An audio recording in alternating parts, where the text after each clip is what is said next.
Hello guys, and welcome to my little review and roundup of E3. I've made little notes to prompt me because it was eventful, to say the least.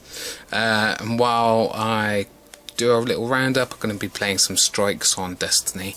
And speaking of which, there's going to be at E3 there was the next Destiny DLC. Now this one is going to be the first one I'll have to pay for, and it sounds like it might be expensive, but you get a new subclass, which is pretty obvious because there's 3 slots and in each sub of the classes, and only 2 have been revealed so far. And close range weapons for each character, or rather the hunter gets bow and arrow, and not sure what this the warlock gets, but the titan gets a hammer, which could be pretty awesome, and obviously new missions and you know, all that palaver, and we'll see if it's worth paying out much money for. I'm not sure if I will, because I'll probably buy another shooter before then, and I'll probably be playing that too much to really sink any more money into Destiny. But you never know. I keep seeming to be coming back to this game, even when I said, "Oh, okay, I'll probably won't play any more of this," and then I end up playing some more. And next is The Last Guardian. And I'm having doubts about this game now. It's been in development for so long, and the main guy, he quit partway through, but he's I think he's still working freelance on it.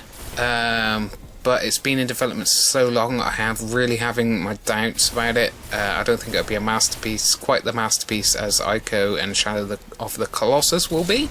But we'll keep my eye on it, to be fair, and see if it gets, when it gets closer to the release date, to see if it looks more promising.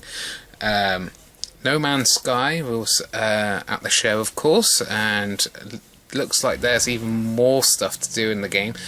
Initially I thought it was just exploring, and I was fine with that, but now there's guns and different missions, and you can, apparently you can even build stuff a bit like Minecraft. At least that's what we've heard.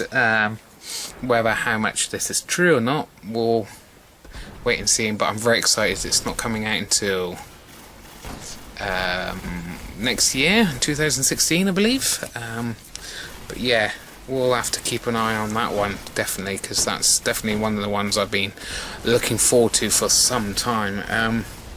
Fallout 4, of course. I've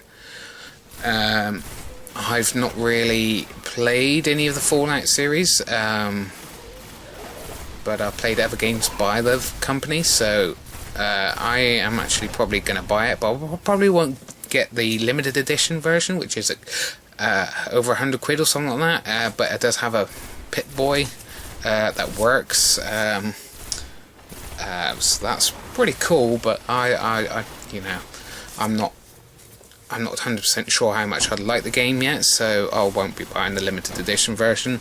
But this was you know, the biggest news of the conference until a little bit later, when it got a little bit overshadowed, just a tad, well, majorly, to be honest. Now I have a PS4 and a PS3, so most of my E3 roundup is going to be centered around the Sony side of things, but I will get onto the Xbox backwards capacity reveal, which is great news. I mean, you know, because I'm a bit of a PS/Sony fanboy, I guess you could say. I guess I'm a bit I think that maybe this was a move to desperate move to try to get back some of the sales, because they're losing so badly to Sony and PS4. Now that's not fanboyism. That is the truth. They are not doing well in their sales of their consoles, and this might get them some sales back, and for good reason. But obviously, it's one of the things that when it comes to consoles, gamers want in their system is backwards capability.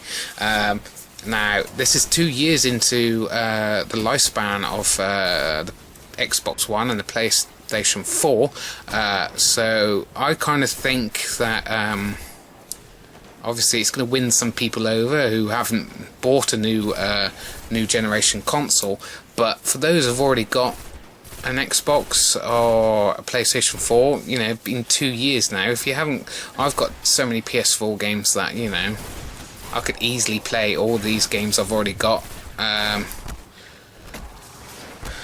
I don't really need to go back to my backlog catalogue really for on PS3. I am still playing some PS3 games, which is true, but I could easily play the ones I've got on PS4. And I guess that's probably should be the same for Xbox users, unless there's not so many good Xbox games out there. So I'm hoping that Sony will copy this, but it's and another reason why I say it was kind of desperate is because how many games are being remastered or having collector's editions come out that came out on the 360 or the PS3, coming out on the PlayStation 4 and the Xbox One. So the companies that are doing those must be a little bit annoyed with this decision, and that's why I think it's maybe a little bit of a desperate gamble to try to get some customers back from the PlayStation from Sony. But hey, still good, Oh crap, I died. Just Dance has Hatsune Miku in it and one of her songs. That's pretty awesome. I watched a video that looked pretty cool. I've never really played Just Dance, and I've not really been inclined to, but that's a pretty cool addition. And there was a tech demo using Miku and in the kind of like Oculus Rift demonstration, like the 3D glasses, the virtual reality stuff. So that was pretty damn awesome. Battlefront, Star Wars Battlefront. Now, obviously, this is cool. I'm a big Star Wars fan, as most people are, so I can't wait for that. But let's get on to the bad points. There's no space battles. Now, they said they've kept them out to make the game as perfect on land as they can. Now, that's dubious. I think that maybe they kept it out because they think 2 years down the line they want to make a new one, and what are they going to sell to sell the game to people who've already got the old game, and obviously they'll be including space battles in the next one, which is going to encourage people to buy the next Battlefield. So maybe I'm being a bit too negative, but that looks what they're doing. Maybe they might even bring it out for DLC. Basically, you have to pay more to get the space battles, but okay, other than that, it looks awesome. It really does. Now, one of the cool things is you can make a team of friends and you can hold out against waves of enemies. Now that looks like a lot of fun. I guess I'm looking forward to all of that basically. Now, obviously, on top of all this kind of, even Fallout 4 kind of got almost overshadowed by Shenmue 3 being done on Kickstarter, and it got record-breaking 2 million in the first day or two. Now, I've never played the other games. I've really did not know much about it, but you know, a lot of my friends on Facebook who like similar games to me and stuff are all, you know, kicking off about this. So I should be keeping an eye on this and seeing if it'll be something that I would like to purchase and play. And now we come to, well, Fallout 4 Battlefront. Everything got a bit overshadowed by Final Fantasy VII, the remake. Now, it's quite bad that I've watched the trailer about 10 times already and watched the best reactions to the trailer about 3 times. People were really kicking off about this, but I would have liked to have recorded my reaction to it, but basically there wasn't much of a reaction because, you know, they've been promising a remake for, well, there've been rumours about a remake for, well, since the PS3 was announced, when they had that tech demo. That was many years ago now. And then obviously there's been the last game conference, they announced Final Fantasy VII, and everyone was getting their hopes up, and it was just they were just saying it was a HD remastered version of the original game, and everyone was like, oh, screw you type of thing. And obviously there's been rumours about a remake since the PS3 tech demo, and now I thought, this is going to be another Dirge of Cerberus or an offshoot of the Final Fantasy VII universe, or even another film maybe. And wow, when I saw the remake bit at the end, I was like, holy shit, they're doing it. But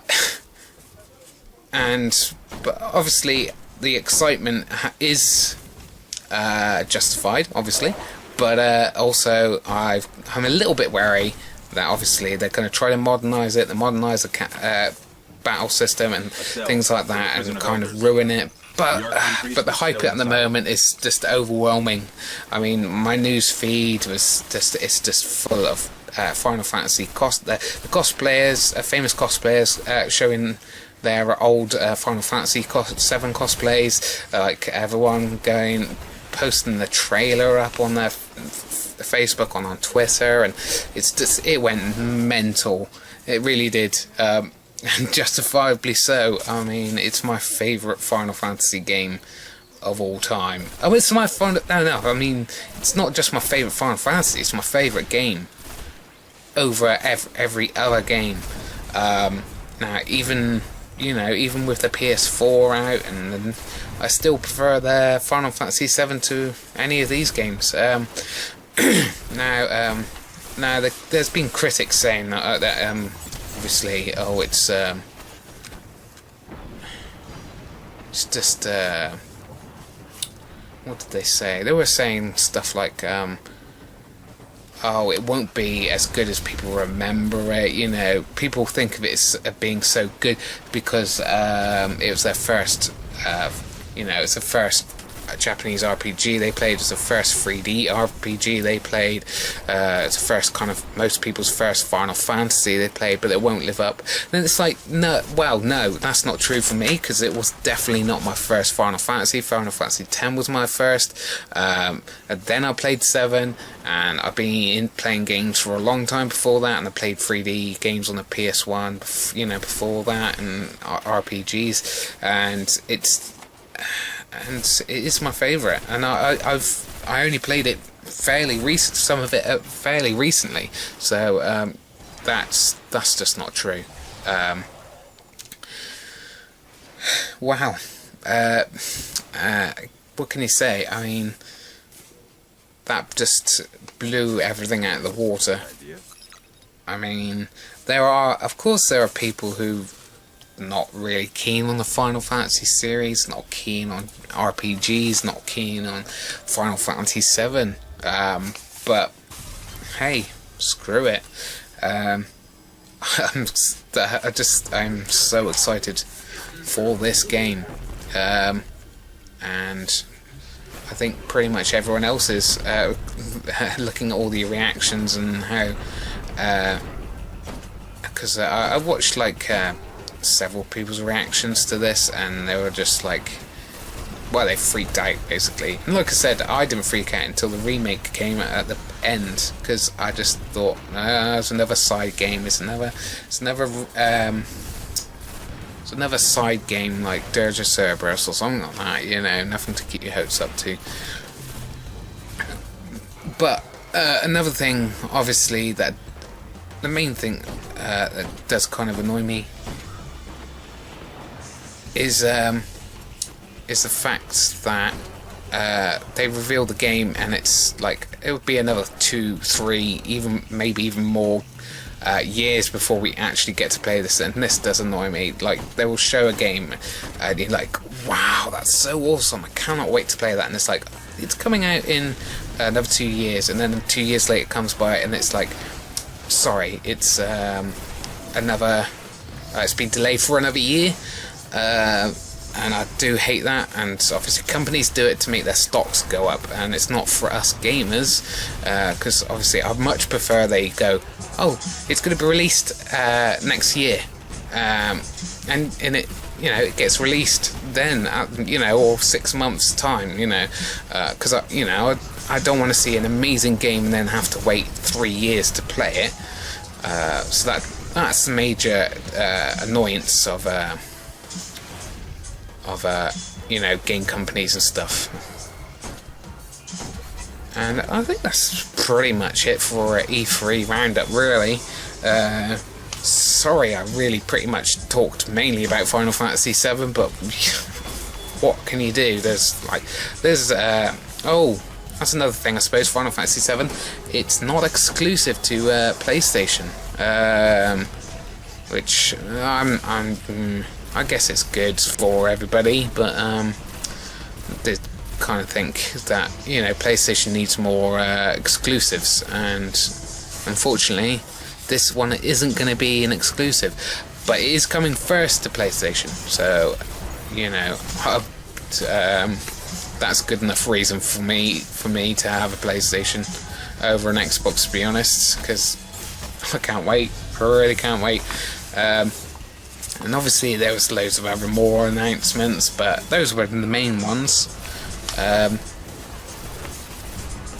So yeah, let's just finish off this boss and finish off this strike, and then we can finish.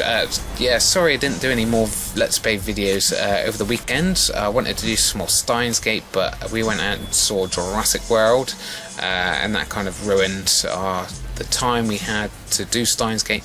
But this weekend we shall definitely be getting on with some Steins Gate, and we're waiting for the next Games of Thrones part to come out, because I'm really enjoying that game as well. But I don't know, everything else seems a little bit tame right now after seeing Final Fantasy being remade. Yeah, have that. Sorry about my neighbour's music. At least I've almost finished. I don't have to worry too much about this noise being picked up in the background.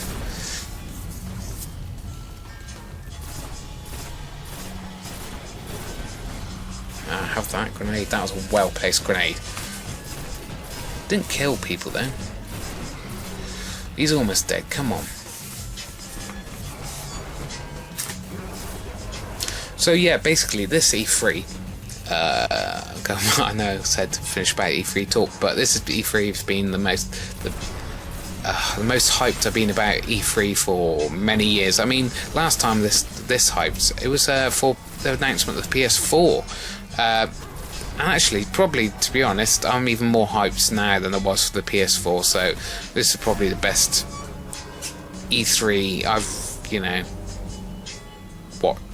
watched since I started watching E3s, which is a fair few years ago now.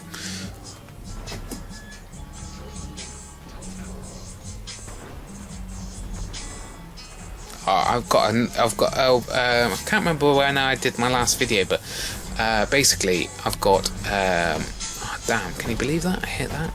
I've got a new pulse rifle, and it is awesome.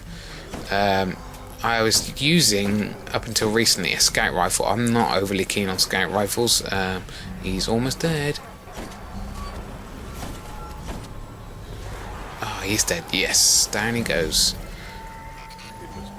And ether seeds and the house banners. I don't know what you use the ether. Man, I don't know what you use the ether seeds and some of these stuff for. You know. But if the fallen found the prison of elders, I'm sure we'll be hearing about more heists like this. Today, we celebrate. Let's reload everything. I think I might play another strike after this, but I won't do a voiceover for it. Now it's done really quickly and nicely. Wave 1 0.